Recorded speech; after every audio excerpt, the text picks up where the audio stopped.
Chào mọi người nhé. Hôm nay là ông khoái mọi người.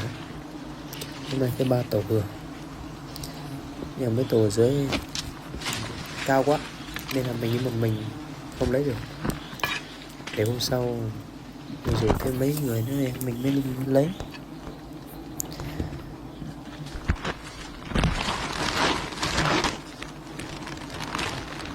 Mọi người đăng ký để xem mấy tổ chơi nha.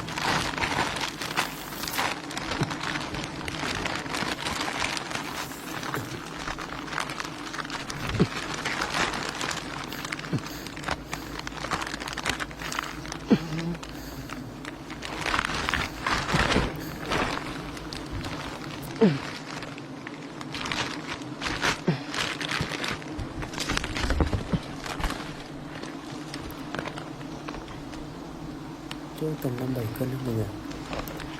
Tổ này to lắm.